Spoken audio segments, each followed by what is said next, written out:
Бүгд найрамдах Солонгос улсын Сөүл хот дахь Монгол улсын элчин сайдын яамнаас бахархлын өдөр, улс тунхагсны ойн өдөр, Монгол улс болон бүгд найрамдах Солонгос улсын хоорондоо дипломат харилцаа тогтоосны 35 жилийн ойг хамтдаган хүндэтгэлийн үйл ажиллагааг зохион байгууллаа.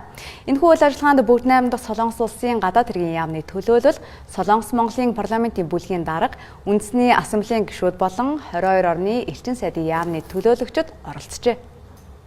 Монгол улсаас бүгд найрамдах Солонгос улсад суугаа элчин сайд Сүхбаалт хэлэхдээ Монгол Солонгосын найрамдалт харилцааны түүхэн он цагийг онцгойлон дурдж, өнгөрсөн 35 жилийн хугацаанд хоёр улс төр, эдийн засаг, соёл, эрүүл мэнд, боловсрол, хөрөнгө оруулалт зэрэг олон салбарт стратегийн түншлэлийн хүрээнд томоохон ололт амжилт гаргасныг онцлон дурджээ.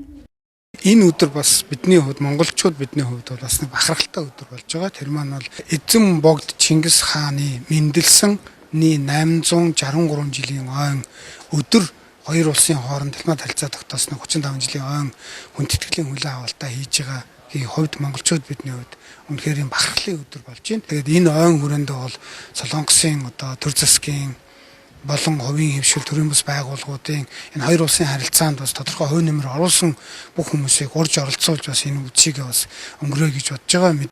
Монгол улсын ерөнхийлөгчийн ахлах зөвлөх Хүрэлбаатар Монгол улсын ерөнхийлөгчийн илгээс мэдчилгээг дамжуулж дипломат харилцаа тогтоосны 35 жилийн ойн баяр хүргэн хоёр орны харилцааг улам бэхжүүлэхийг хүсэн өрөөжээ.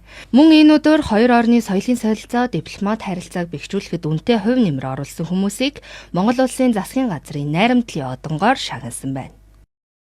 Энэ жил Солонгос Монгол хоёр улсын хооронд дипломат харилцаа тогтоосны 35 жилийн ой тохиож байгаа чин сэтгэлээсээ баяр хүргэе. Өнөөдөр энэ ойг тохиолдуулан Монгол улсын засгийн газраас намайг найрамдал одонгоор шагналаа.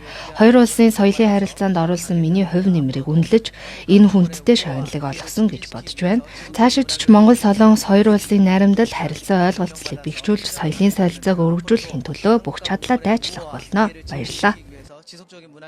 Энэхүү арга хэмжээний үеэр хоёр орны өнгөрсөн 35 жилийн дипломат харилцааны түүхийг өгүүлсэн гэрэл зургийн үзэсгэлэн гаргаснаас гадна Монголын өв соёлыг харуулсан урлагийн тоглолт болсон байна. Тоглолт нь Монгол улсын ардын жүжигчин Дуурийн дуучин Долгоор, Монгол улсын гавьяач жүжигчин Дуурийн дуучин Гом Бочор нар урилгаар оролцож аядууга өргөсөн ба Солонгосын Дуурийн дуучидтай хамтран гайхалтай тоглолтыг үзүүлж хоёр орны бат бөх найрамдалт харилцааг бэлэгджээ.